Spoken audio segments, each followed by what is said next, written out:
Hard Truth Monday, wars and rumors of wars. I want to talk to you about a basic building block of trying to understand what we see, what's happening, and all of this military-industrial complex that is now getting ready to get geared up as we send tax dollars overseas and we line the pockets of politicians, lobbyists, and again, the military-industrial complex. I got a basic building block for you. I think it's key in understanding what we're looking at. So stay with me and let me know what you think. Buckle up, here we go. Today's episode is brought to you by Hidden Hybrid Holsters. Y'all know them, I trust them. All day comfortable, all day hidden, and a rock solid warranty. Tell them I sent you. Big thank you to the folks at hiddenhybridholsters.com.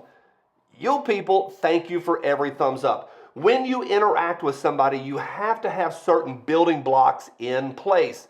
Let me use an example from the Christian world. If you sit down to have a discussion, a talk, an interaction about Scripture, and the person that you're talking to believes that the Scripture is a bunch of hocus pocus from agrarian nomads thousands of years ago, and it's all BS, and you're coming at it looking at it as a sacred text, you can talk, you can have an interaction, but you're not actually going to connect because the basis of your interaction has some problems. I'm not talking about disagreeing with people. I love disagreeing with people. I'm talking about having things in place so that you can actually sit down and talk to people. Let's jump to DC and what we're actually talking about. When you sit down and talk to somebody and they hate America, well, it's not going to be a connected conversation, and it's also you're going to be guarded, and you're not going to be able to parse through information or being able to connect with somebody.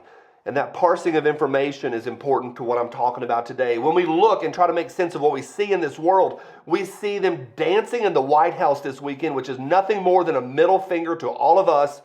We try to make sense of what we see. I was watching some golf this weekend, hanging out with the guys, and they interrupted this program to talk about the death plane or whatever it was that Netanyahu was in, and he was in the doomsday plane, and all of this, oh my gosh, stuff's going on in the Middle East. And before they got 30 seconds in, I went, that's propaganda so that we can buy more bullets and stuff and send it overseas and pump up the stocks of Northrop Grumman, Boeing, and Lockheed Martin.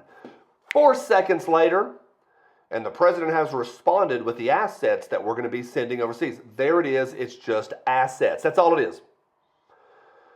When we try to make sense of this world, and we all do it, there is one building block that we have to be able to all agree on, or at least I believe this, to be able to actually have an open conversation to look at what we're seeing clearly, to really clearly see. And the hard truth is, the government is not on our side.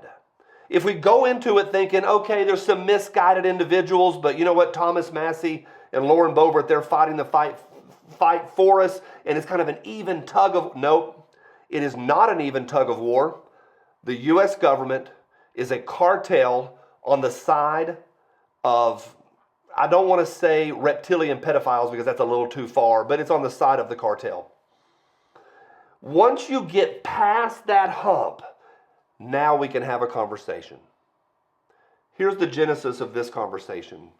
I was talking to a friend of mine over the last couple years, and I was talking, we got into Sandy Hook and got on to 9/11 and got onto some different things. We're trying to make sense. We're doing our best to figure out what's going on.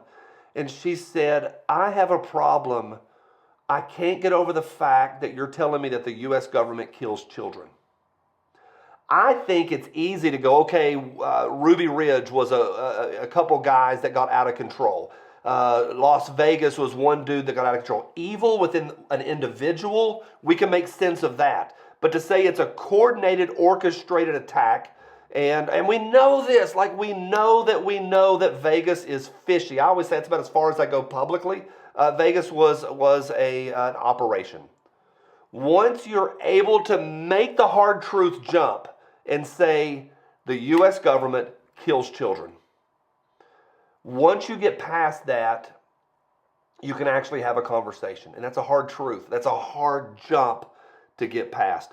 There are some good folks in D.C. I even mentioned Thomas Massey, man. He's doing some great work. There's a bunch of them. Jared and I were talking about the other day, and he's got a great list of folks that are doing a good job, but it's not even. It's not balanced. It is a few people with their finger stuck in the dike. Crack whatever you joke you want to, but their finger stuck in the dike and trying to hold back the water for all of us. We broke every treaty we ever made with a North American Indian.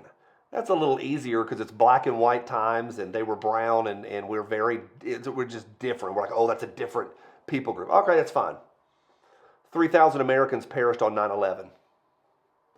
And it gets really, really ugly from there. As we step into WWIII, which sounds like an Ozzy Osbourne song, let me leave you with a meme of the week. Putting on the clown face. How big of a clown face?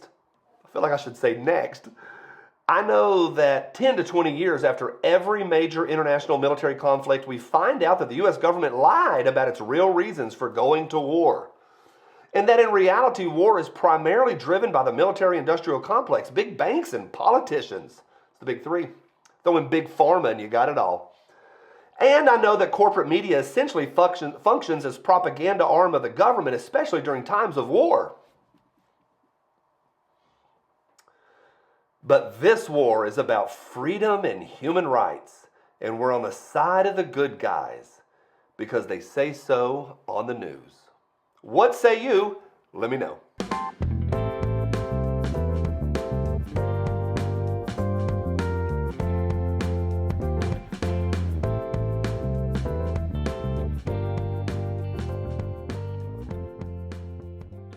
This gun fits my hand better than this one does.